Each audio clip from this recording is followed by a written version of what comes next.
माझी कथा आंबेगाव तालुक्यात अवसरीला होती। नवनाथ कथेला मी तिथे आलो आणि त्याच्या अगोदर माझ्याकडे हरिभक्तपरायण ज्ञानेश्वर माऊली वाबळे हे येऊन गेले आणि त्यांनी मला सांगितलं का महाराज तुम्ही भागवत कथा कराल का? हो म्हटलं मी करेल।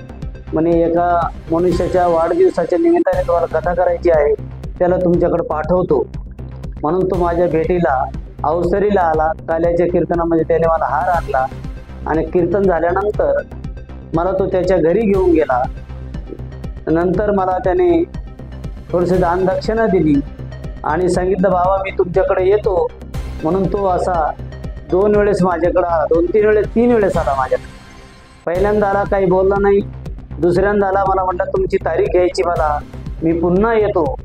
आणि दुसऱ्यांदा पण आला, त्याने तारीख पण घेतली। बाबा म्हणे मोठी कथा आहे माझ्याकडं, तुम्हाला ती भागवत कथा करायची वडिलांच्या वाढदिवसानिमित्ताने, म्हणून थोडासा खर्च आहे। तर बाबा म्हणे तुम्हाला जागा पण मी आळंदीला पंढरपूरला घेऊन देतो, 4-5 एकर जागा घेऊन देतो आणि सरकारकडनं तुम्हाला 3-4 कोटी रुपये पण देतो। म्हणून त्याने अशी लाच लावली मला, अभिलाषा केली आणि माझ्याकडे पुन्हा तिसऱ्यांदा आला। त्याने ते कागदपत्र मला दाखवले तर बाबा असं असं आहे, तुम्हाला मी बांधून पण देतो, आळंदीला मोठं हॉल करून देतो, सगळं करून देतो, म्हणजे तुम्हाला तुमच्याकडे पाहत नाही मला। म्हणून त्याच्यासाठी बाबा म्हणे थोडा खर्च आहे, फक्त तुम्ही 2,55,000 रुपये मला द्या म्हणे। म्हणून माझ्याकडे जेवढे पैसे होते तेवढे तो विंचूरच्या स्टेट बँकेमध्ये येऊन त्याने सगळे पैसे घेऊन गेला तो। त्यानंतर आम्ही 8 दिवसामध्ये येतो तुमच्याकडं, 15 दिवसामध्ये येतो, तो आलाच नाही। आणि मग नंतर मी पोलीस स्टेशनमध्ये कारवाई केली। पोलिसांना घेऊन मी नारायणगावच्या पोलीस स्टेशनमध्ये गेलो, परंतु मला तिथं काय प्रतिसाद योग्य काय भेटला नाही। नारायणगावच्या पोलिसांनी मला काय प्रतिसाद दिला नाही।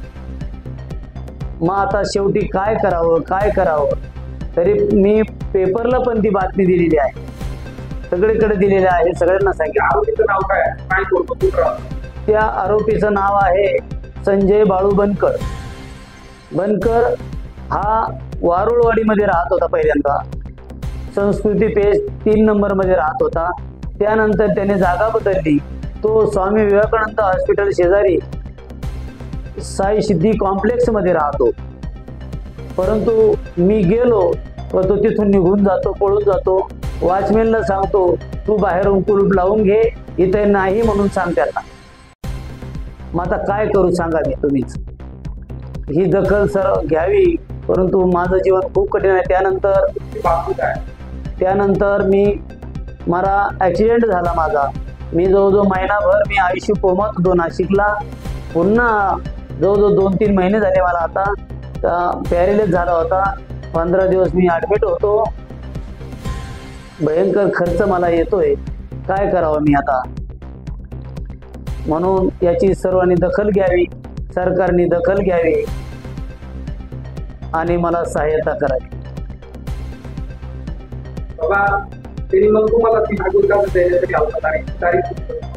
नाही दिली तारीख, नुसतं सांगितले आपल्याला कथा करायची आहे, पूर्ण तारीख दिलीच नाही त्यांनी। आपल्याला करायची नुसतं म्हटला, परंतु माझे जेवढे पैसे होते तेवढे तो घेऊन गेला। तुमच्या जीवाला काही धोका वगैरे आहे? त्याच्यापासून धोका जाणवतोय मला, कारण तो धोकेदायकच आहे, खूप खतरनाकच आहे। तो माळकरी आहे परंतु खतरनाक आहे तो। त्याच्याकडे जाणं सुद्धा मला, मी घाबरतो एकटा, कसं काय करावं? त्याचा जो मुलगा जो आहे सिद्धेश कानाडे म्हणून, तो पण तसाच आहे। म्हणून